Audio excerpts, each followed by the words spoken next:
agreed by a lot of other people, but at the end of the day, it's my view. So if you don't like it, that's cool. You can complain. All right, that's all my disclaimer, because if you're not already aware, Extinction Rebellion says a few antisocial things. Just in case you don't know me, I've been at an organic farm. I grow organic vegetables in West Wales. Been doing that for 20 years. I've done 5 years of research on how to cause trouble effectively, as the joke goes, at King's College, on civil disobedience and what have you. And I've been involved in the strategic design of the civil disobedience campaigns. And my life has changed sort of dramatically.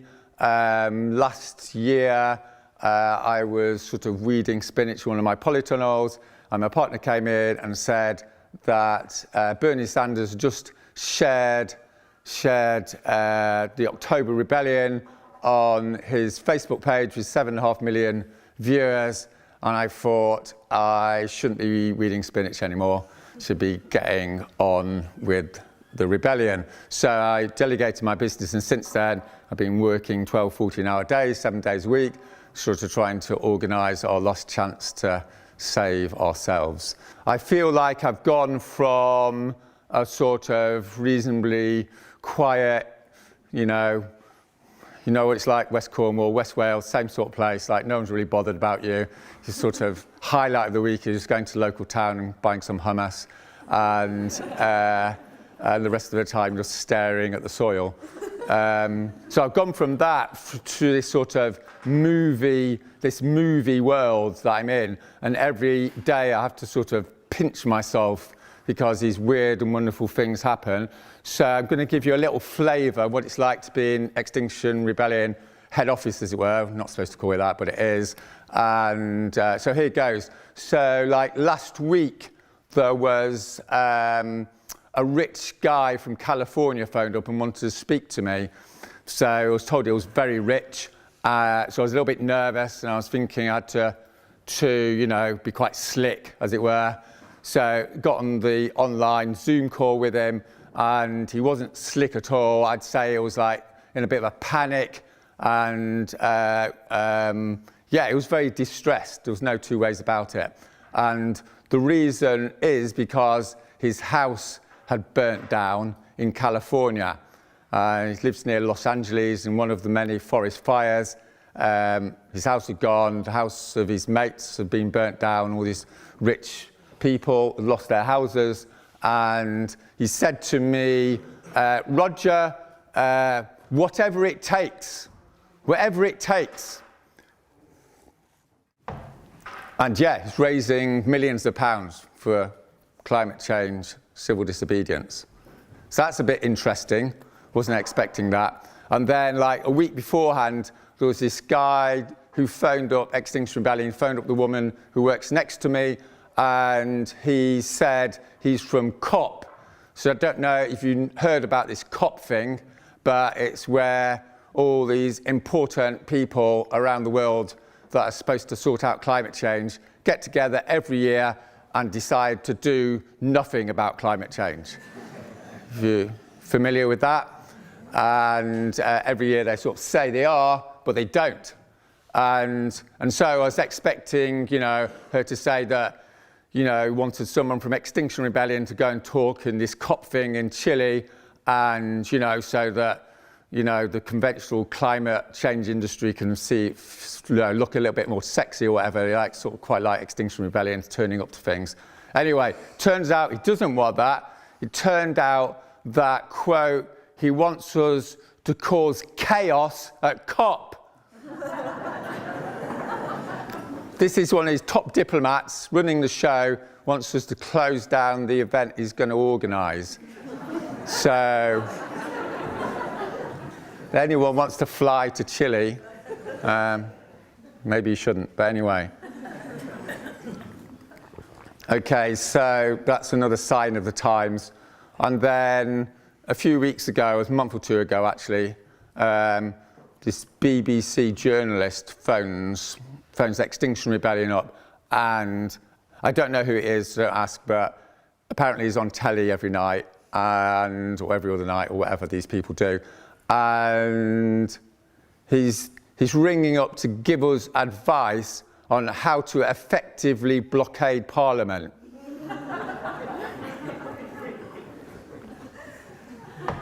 So, as the Chinese saying goes, we live in interesting times.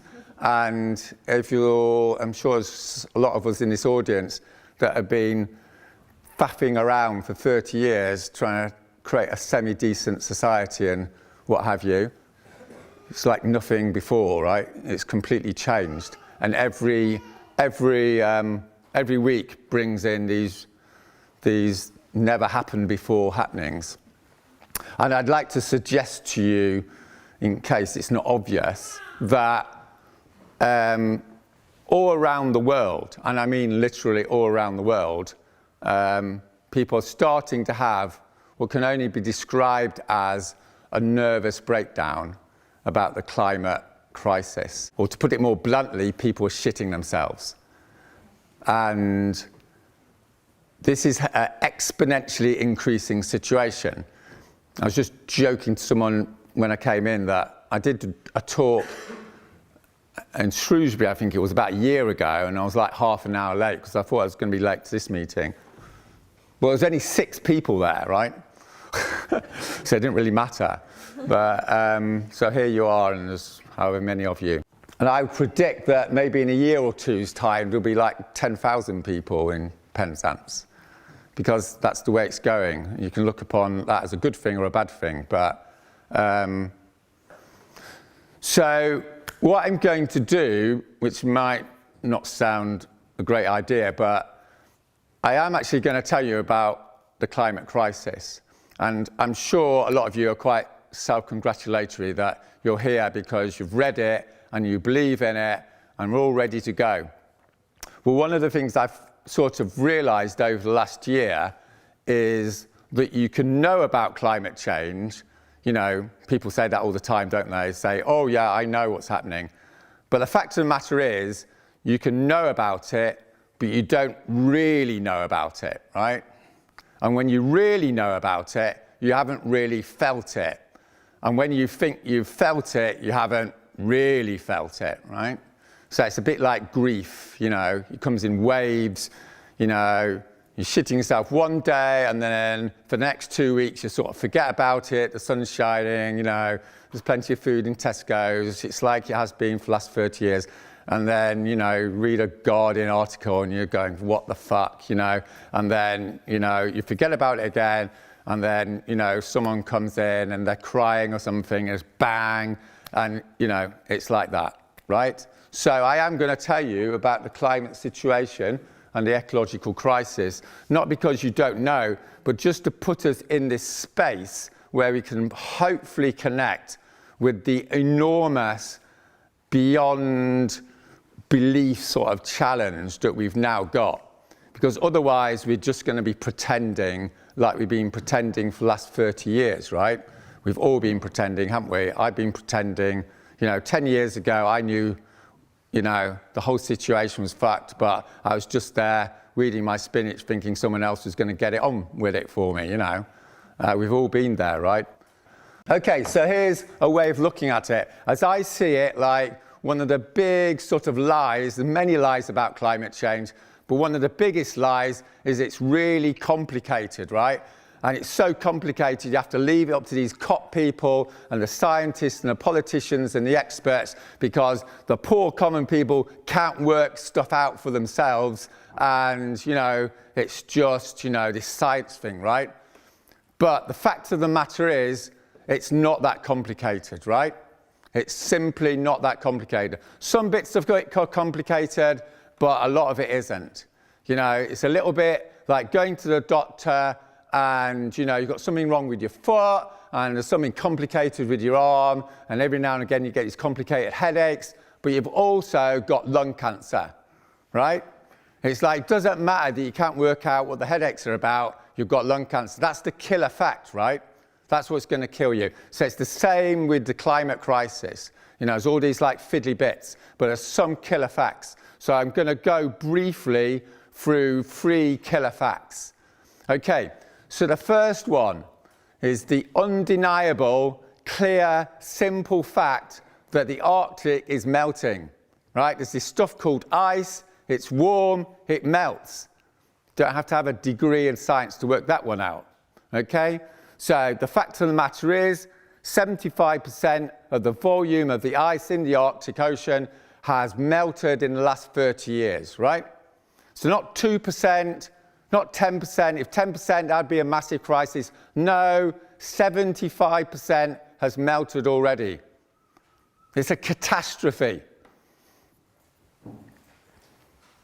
There was like a Harvard professor 2 or 3 weeks ago, and he said that by 2022, in the summer, there'll be no permanent ice left in the Arctic. He said it was absolutely certain there'd be no permanent ice left in the Arctic, right? This is a Harvard professor, presumably knows what he's going on about, happens to be the guy that discovered the hole in the ozone layer in the 1990s. No ice is going to be left, no permanent ice. But you don't need to be a Harvard professor to work that one out. You can just be a teenage science student. You look at the graph, it's going down, it's going down, it's going to hit zero. Maybe this year, maybe next year, maybe in the next 5 years. It's going to be happening. And there's this simple, absolute scientific law that says once you remove the ice from dark water, you have this thing called the latent heat effect, which means that you dramatically increase the temperature. And as you may know, there's this thing called the Gulf Stream, which is being disrupted because the difference in temperature between the Arctic and the equator is becoming less, so it's slowing down, it's creating what's called weather blocks. We can talk about this a little bit more, but once that ice is gone, it's going to be completely chaotic. In the next 10 years, this is what's coming down the road. It's not complicated.